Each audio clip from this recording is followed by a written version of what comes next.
This epic ceasefire agreement could only have happened as a result of our historic victory in November, as it signaled to the entire world that my administration would seek peace and negotiate deals to ensure the safety of all Americans and our allies. I am thrilled American and Israeli hostages will be returned. Didn't you say you'd praise Trump if he had a hand in this? I did. I gave him I wore the Trump hat. Everyone got mad at me. Yes, I said that. I also said that Donald Trump is not going to end the apartheid.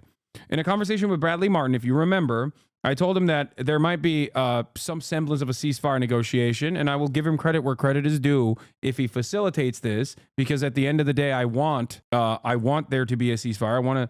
I want the Palestinians to no longer be murdered in the way that they have been for the past 15 months, and that I will give credit where credit is due. Having said that, however, I don't think Trump is going to end the apartheid, and he certainly will not. If you think that he will, well, you know, you're delusional. Returning home to be reunited with their families and loved ones.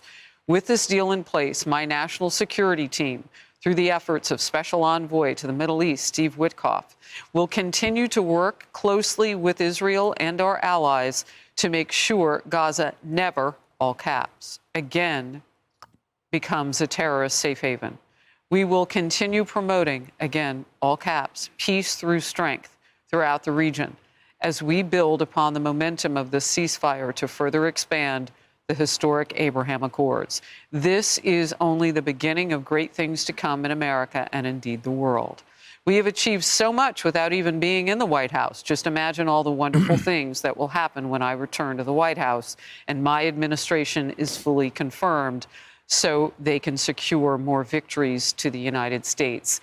Before we go to our next guest, I want to ask to hear from potentially the incoming Secretary of State at his very own hearing today, was asked about Gaza and the war there. Let's watch Marco Rubio.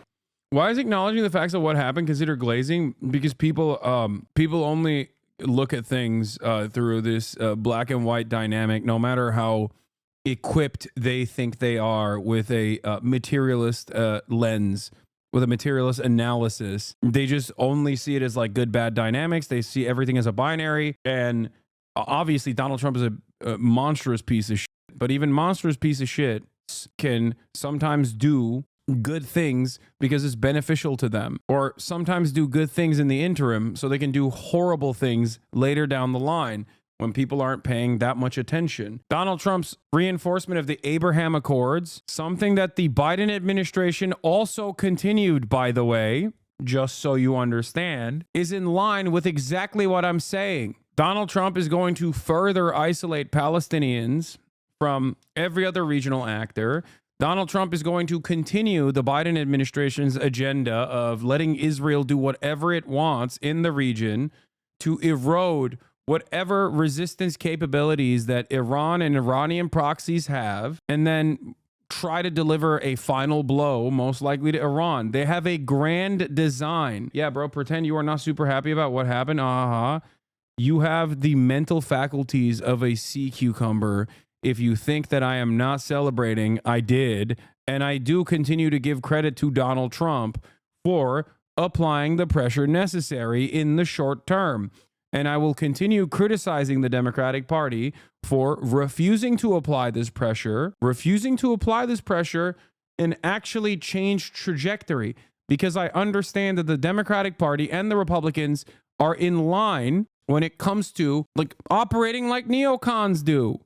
The Democrats just did the Democrats basically did a worse job overall, not better job, but did a worse job overall of just like presenting it as like pure, straightforward neocon nonsense, parading Liz Cheney around. Try to do a I see you, I hear you nonsense. Oh, I see you, I hear you.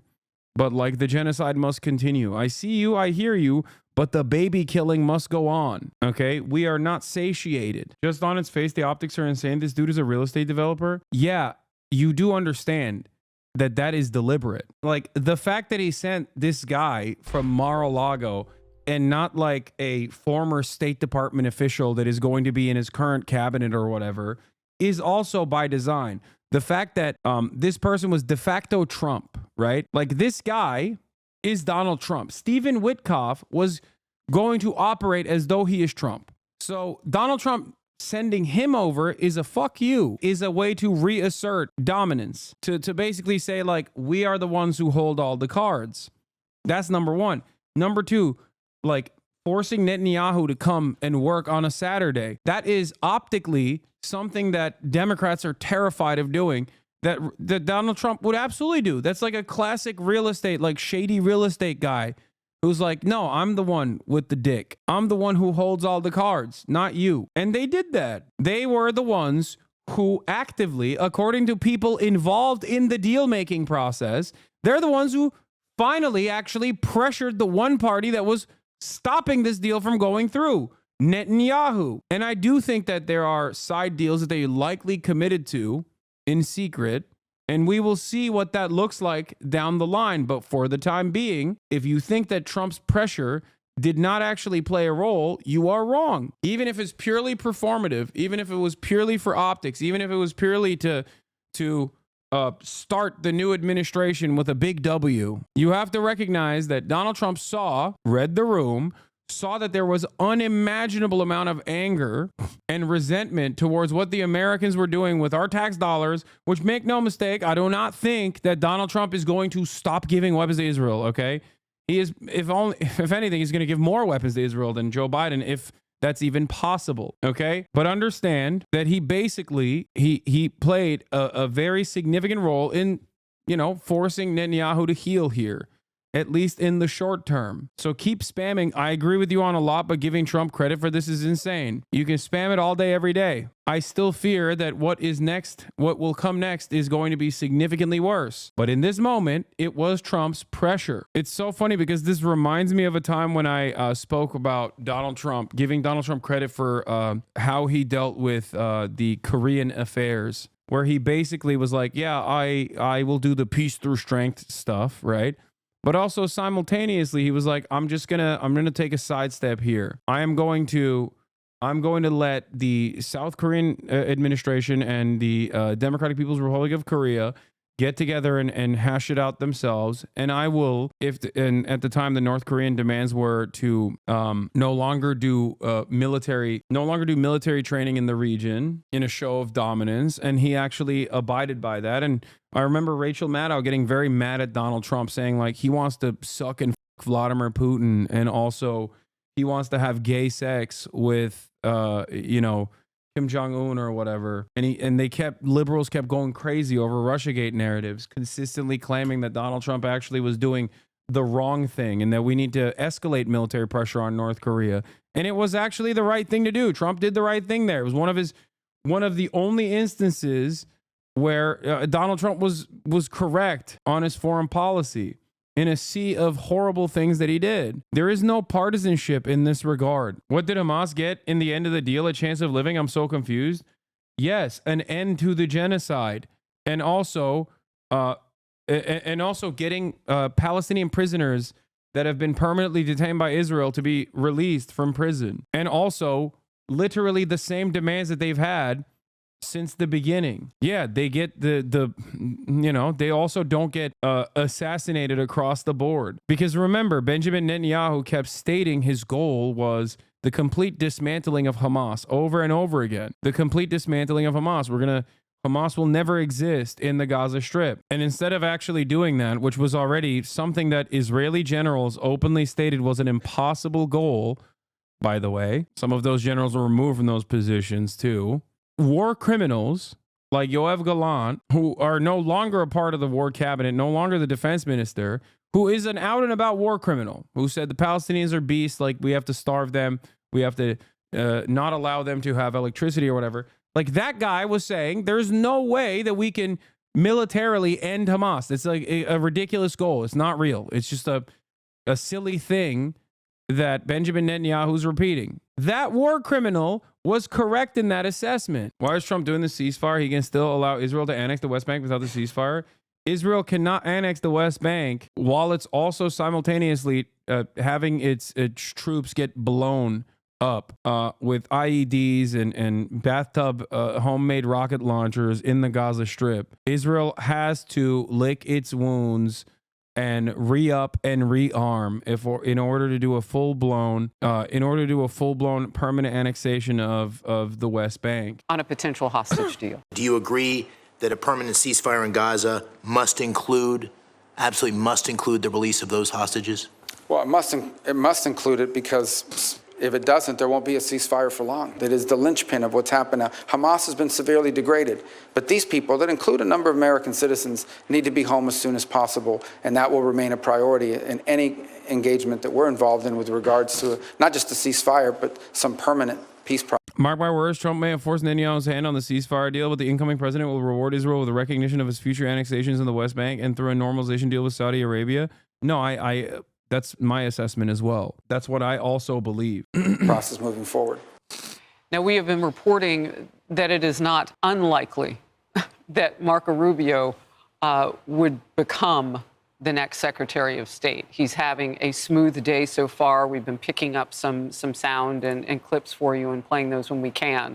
But he is one of 6 people today who are in confirmation hearings, pulling Trump's vision potentially into place. And you see the imminence with which, particularly those people who will handle our diplomacy and our fighting forces, those people are very important all the time, but particularly now, if part of this deal is going to release hundreds of killers that we know of as terrorists in the Middle East back onto the open market for themselves. I want to bring in a man who knows this very well. He is the former U.S. ambassador to Israel, David Freeman. And Ambassador, you and I were together the day that Donald Trump in his first term moved the embassy, importantly, from a political location from some in the world to its home city, Jerusalem. As you watch this now, tie it all together for me, the journey that we've taken in the last 466 days since this war began. Well, Harris, thanks for having me. And what I would say is that when, God willing, that first picture emerges of a hostage being reunited with his or her family, I will be in tears. 10 million Israelis will be in tears. And probably hundreds of millions of other people around the world will be in tears. It's been that traumatic and difficult. And my enduring thanks to my old friend, who I knew could do this, President Trump, for getting this done. It's so important to so many people. Look, I want to quote a guest that we had on a few moments ago with Kaylee, Shahrazani. He said something that made such an impression on me. As long as Hamas is in power, war will never end. So he said whether the ceasefire potentially would last 42 days or whatever it would last, Hamas is going to do what it does until Hamas is no longer. Yeah, and I think that's a very important point, because some people, I think, are misinterpreting this as some kind of a capitulation to Hamas or an agreement that Hamas can continue to rule the Gaza Strip. Well, President Trump, first of all, I was hearing his comment just in real time as you put it out. He put the words "never again" in capital letters, that never again will Hamas rule the Gaza Strip, and I think that's important. And you know, when you think about this team that President Trump has assembled, of course, his own words themselves. You heard Mike Waltz earlier today say that Hamas has to be decapitated. You heard your colleague Pete Hegseth testifying yesterday that he supported the. Yeah, they're gearing up for, in 42 days, the phase 1 of this ceasefire agreement is going to be over. And what they're doing here is manufacturing consent for the aftermath of that process, where Benjamin Netanyahu will go back and be like, well, Hamas is still there. This is another thing that I also warned people about. Okay, I'm not going to sit here and act like this is a bad thing overall, because ultimately it's a good thing that there is a ceasefire. That is a good thing. That is not a bad thing. Any kind of ceasefire is a good thing. Like, what's the alternative? That we just keep letting Gaza get bombed over and over again, nonstop? Like, even if there is a 42-day respite from the bombing, that's not a bad thing. That's a good thing. This is another thing that I pointed out to yesterday. Charles Lister, per U.S. intel, Hamas has recruited at least as many new fighters as Israel has killed since October 2023. That's long been inevitable, and they're likely more committed to an even less forgiving cause than before. To which I quote tweeted, I said, while this is an incredibly common thing that happens in every instance of Western intervention, I can't help but feel like it's partially being reported on to create the groundwork for permanent military action in Gaza out of security concerns post ceasefire. I think that all the conversations that you're having, that you're seeing on mainstream news, whether it be from the left or the right, whether it be from Fox News or other liberal outlets about Hamas's resurgence is specifically to run defense for what is to come. The killing of every single member of Hamas. You heard future Secretary Marco Rubio saying that there'll never be a ceasefire if Hamas stays in power. You've got Brian Mast, who's the incoming leader of the House Foreign Affairs Committee. When he was asked, where do you stand on Hamas? He said, I stand on their throats. So there is no ambiguity here that there's no future for Hamas. And frankly, I think it's the recognition by Hamas that their days are numbered, that there is no future for them, that caused them to make a deal today that frankly, people had thought they agreed to 7 months ago, but apparently weren't willing to do. So I think this is all because of their recognition that with the incoming administration, they have no future. Well, they cut it close. We're 5 days away. Can you just stay with me for a moment? There are two things that are playing out simultaneously that are a little unbelievable. So on the left of your screen in Tel Aviv, there is the celebration of hope and anticipation that hostages will soon be freed. On the right side, they are celebrating in Gaza. Let's listen to Gaza for a moment. I was told we would have the sound of that. Let me know to the team when we do. Ambassador Friedman, what are they celebrating? I wonder. I mean, what could they be celebrating? Maybe like a semblance, a crumb of hope that the genocide is over, even though it most likely is not. Maybe that they can have more humanitarian aid come in. Maybe they can go back to their homes or what remains of their homes. Maybe the fact that they don't have to like constantly fear when they hear buzzing in the air that they're about to be eviscerated. Probably being sold to them as some sort of a victory. And look, it's hard. It's hard for Israelis to watch the people, the Hamas supporters celebrating.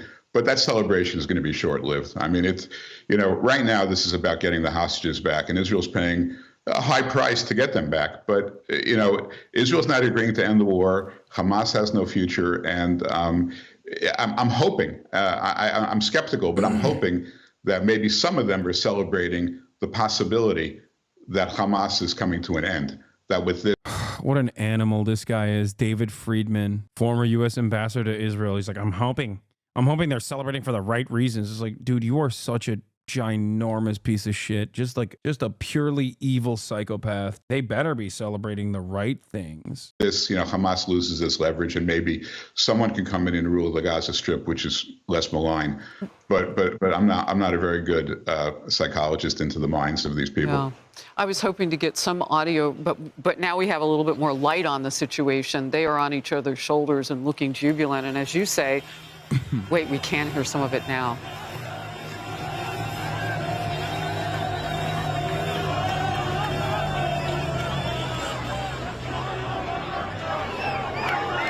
Israel fears human rights organizations actually going into the Gaza Strip to show the full scale of the damage and the atrocities.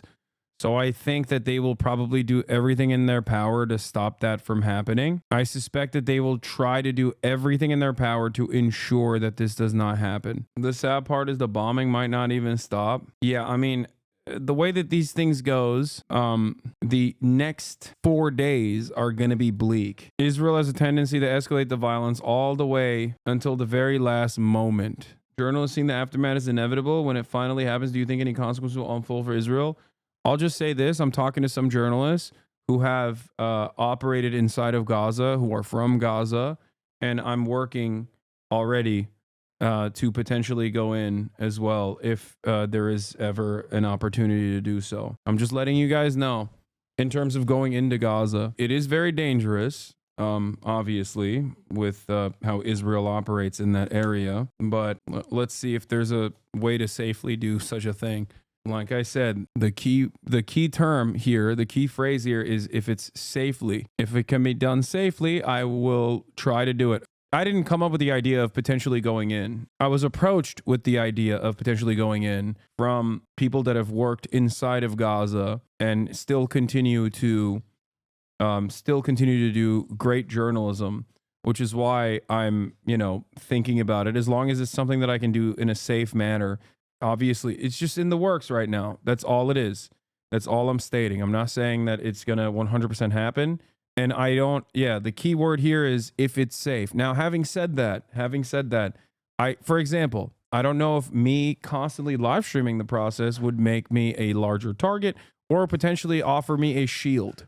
That's the other thing that I don't know. I also don't know who I could bring with me. You know what I mean? I don't know if I could actually get March to put his life on the line as well. He makes far too much money as my producer, as a co-owner and a co-operator of the co-op. I doubt that he is gonna. March is throwing question marks up. See, this is what I'm saying. March, would you go into Gaza? I'm just saying, if we had the opportunity. Oh, he said he'd go? All right, perfect. Okay, never mind. March is down. You had chatters in here earlier giving you shit for giving credit to Trump, and an award-winning journalist just said the same thing, almost like people should listen. Yeah, those people don't care.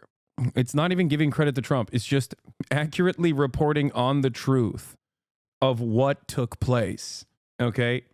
I will never forgive nor forget Joseph Robinette Biden. I will never forgive nor forget for so many different reasons. But the very fact that, he had this opportunity and he did nothing.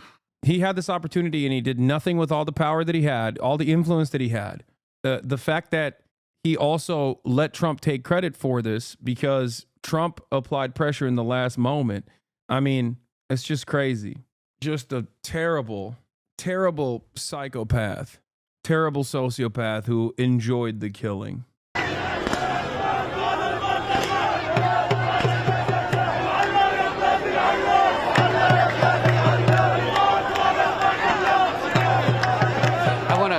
Ask you just real quickly, Ambassador, if you could understand any of what was being said, and if you think that what you think this is now that you can hear some of it.